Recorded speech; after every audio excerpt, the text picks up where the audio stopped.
Good afternoon and welcome. My name is Brendan, and joining me today is Shane and Nanette.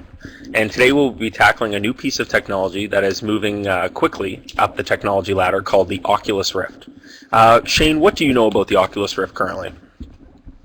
Okay, well, Brandon, the Oculus Rift is a virtual reality head-mounted display.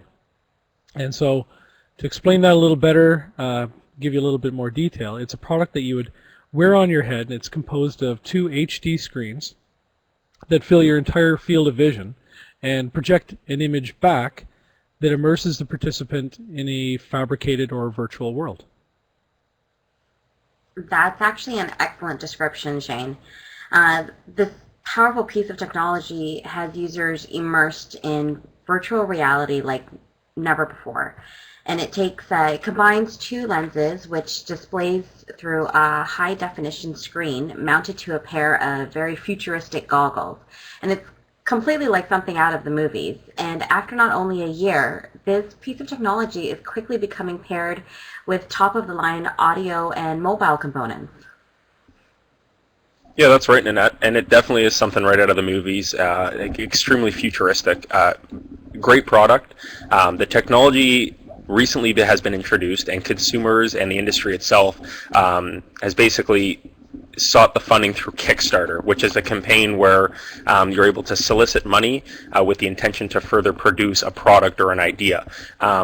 People on Kickstarter, they'll add incentives. So for instance, with the Oculus Rift Kickstarter, people who pledged a certain amount of money, the minimum for this actual reward was $300. They actually got an Oculus Rift headset, which was the launch price for the development team. So Kickstarter is just the unbelievable thing that's happened on the internet. Yeah, we see it through a lot of different platforms too. It's a really great idea. And as far as the Oculus Rift is concerned, did you know that it received such a phenomenal response that, incidentally, the Oculus Rift surpassed its goal of $250,000 startup by 400% within the first 36 hours of its introduction at the Electronic Entertainment Expo in 2012, which we affectionately refer to as E3.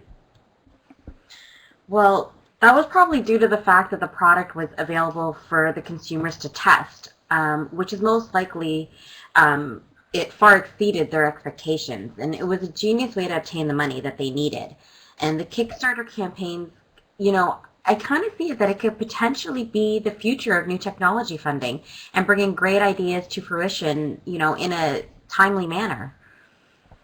I 100% agree with you, Nanette, and what makes Kickstarter so great is that it has proven itself to be successful in the means for crowdfunding. It's basically brought life to a very shady and uncredible area of the internet. There's companies and entrepreneurs around the world that are looking to endorse or start an idea, and it's always been kind of hit or miss. You don't know, should I trust this person? Is this someone that's just going to take my money and run? And Kickstarter's basically provided a professional way to launch ideas and to have support.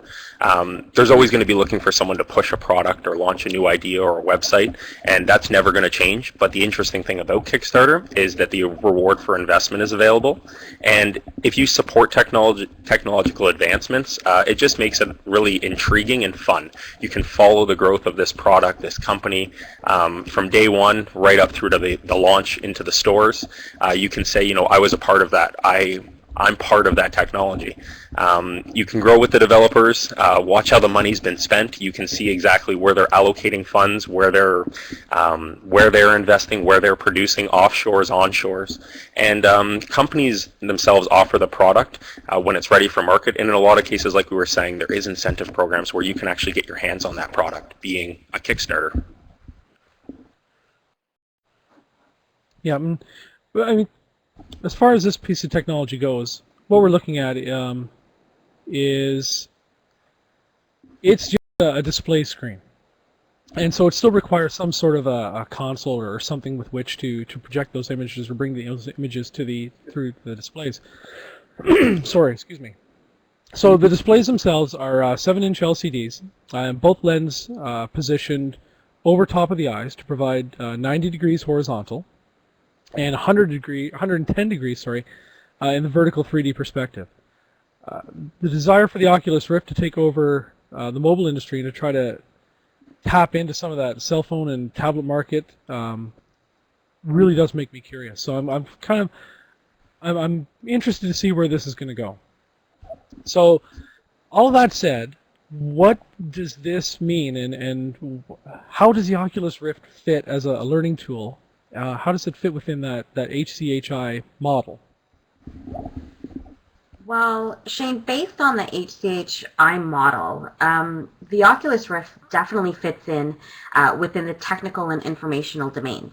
The technical competency required for using the Oculus Rift is very minimal, since all that actually is required to utilize it is to connect it and wear it. But there definitely is some getting used to when wearing it. I can imagine that there'd be a little bit of a period there of getting used to this. So yeah, it definitely fits within the informational domain. We are receiving images, so we're receiving information. That's how it fits within that space, and we have to sort through that information that we're being provided. And transmit it onto those HD screens, the better than real life. So it can provide these images that may be experienced or interacted with, certainly viewed, seen, with the assistance of other peripherals, though. So does the Rift make its way into the communication domain then? I'm not really sure it does, Nanette, and the reason for that is that it doesn't really allow for any kind of collaboration or interaction in itself. By nature, it does consume the field of view to block out everything except what the programmer has intended for the learner to see, but other users may be inserted in the landscape and can be perceived, but the interaction you would have is not really different than it is on the monitor. So basically, as far as the exploration and the outside the box goes, the Oculus Rift for itself basically doesn't allow for any form of external communication. No. And does it finally, I guess, I mean, the last part of this HCHI model, excuse me, does it really fit within the epistemological domain? I don't think it does. It doesn't fall into the epistemological field either because it cannot be programmed to do any lower order thinking for us. It can't be given orders to complete, or it can't be modified. It simply receives images and transmits them to the user. It doesn't assist with forming any new understanding by itself. No, and the Oculus Rift itself doesn't really allow you to manipulate the world that you're immersed in, just outside of observing it. You can't change things within that world. You can't do stuff. It's really, the Oculus Rift itself is really just that viewing device. So other technologies, hardware, software, are required to truly utilize this product. By itself, it's just 2 HD screens.